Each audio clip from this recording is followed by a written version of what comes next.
Just think about it. That's how it started. Not as a demand. Not immediately. Just a suggestion. We were sitting in the living room when my mother brought it up. My sister sat beside her, quiet, avoiding eye contact. You know your sister has been trying for years, my mom said gently. I nodded. I know. And the doctors said it's complicated, she continued. I stayed quiet because I already felt where this was going. We were thinking, she said, pausing slightly, maybe you could help. I looked at her. Help how? My sister finally spoke, her voice soft. As a surrogate. There it was. Clear. Direct. Heavy. I didn't respond immediately, not because I didn't understand, but because I wanted to make sure they did. You mean, carry your child? I asked.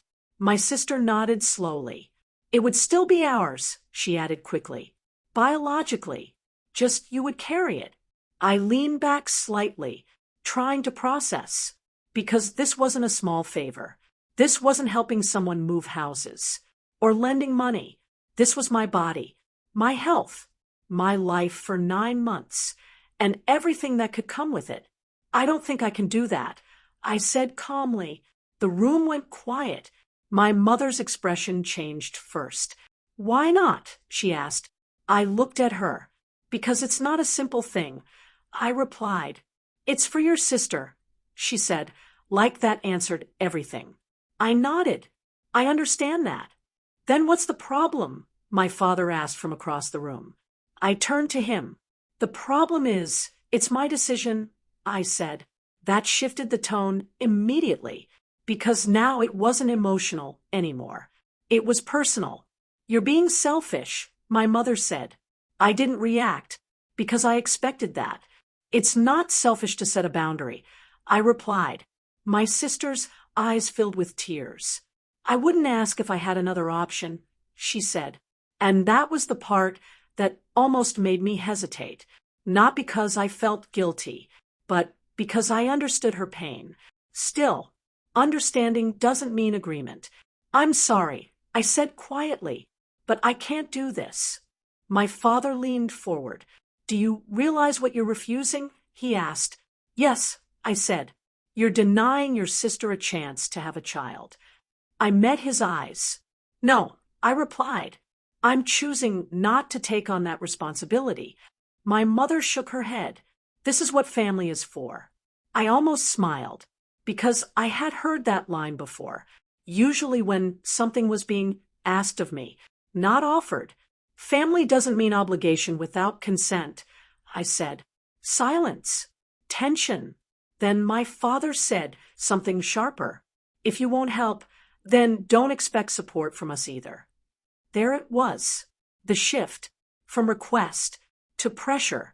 From emotion to condition. I nodded slowly. Okay. That answer surprised them. Because they expected resistance. Argument. Emotion. Not acceptance. You're okay with that? My mother asked. I'm okay with my decision. I replied. My sister looked at me like I had just taken something from her. But I hadn't. I had just refused to give something that was never mine to offer. That night, I went back to my room, thinking it would end there. A difficult conversation, a clear boundary, but I was wrong, because the next day, they handed me a document, a printed agreement, legal, detailed, prepared. Just read it, my father said. I took it slowly. Page 1, medical terms, responsibilities, compensation. Page 2, legal clauses, rights, waivers. Page 3, conditions, expectations. And then, page 4, I stopped reading because that page changed everything.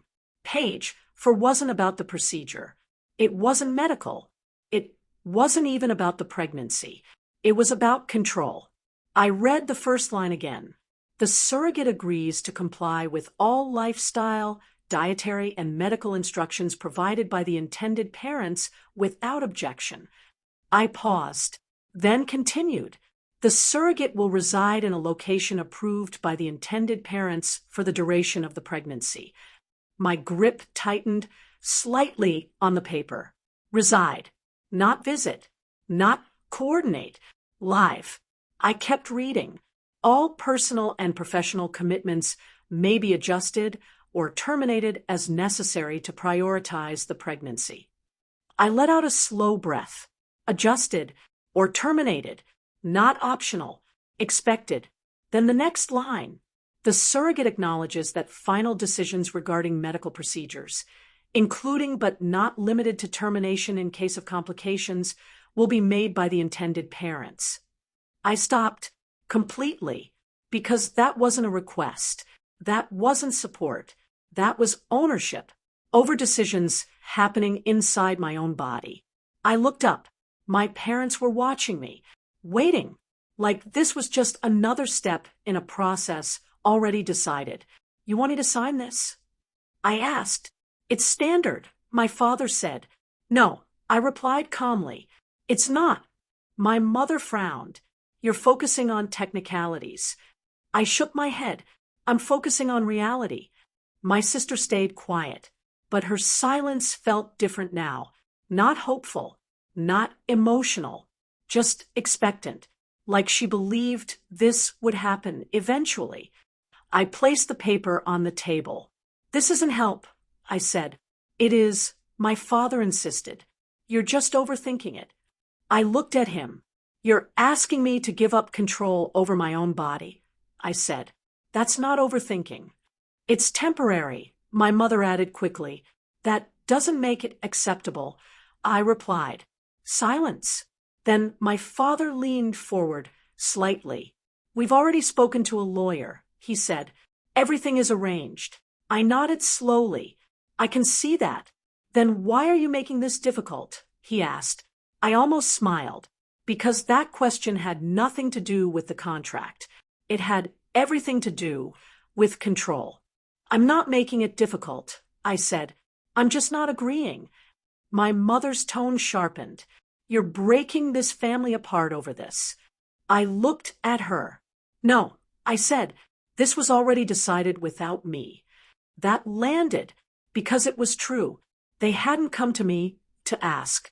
They had come to me to confirm, to finalize something they had already planned. I thought you cared about your sister, my father said. I do, I replied. Then prove it. I leaned back slightly. No, I said calmly. That's not how care works. My sister finally spoke again. You'd really say no? She asked. I looked at her. Yes. Not harsh, not emotional, just clear. Her expression changed from expectation to realization because for the first time, she understood that this wasn't going to happen and it wasn't negotiable. My father stood up, frustrated now. If you walk away from this, he said, don't expect anything from us again. I nodded. I don't. That answer hit harder than any argument because it removed their leverage completely. No bargaining, no fear, no dependency, just decision. The room went quiet, not tense, just finished. I picked up the contract, flipped back to page 4, looked at it one more time, then placed it back on the table, unsigned. And in that moment, everything became simple. This wasn't about family. It wasn't about sacrifice. It was about boundaries and whether I was willing to give them up just because someone else wanted something badly enough. I wasn't. And for the first time in that conversation, I wasn't unsure. I was certain because page 4 didn't just explain the agreement. It revealed the truth. And once you see that clearly, you don't negotiate with it. You walk away.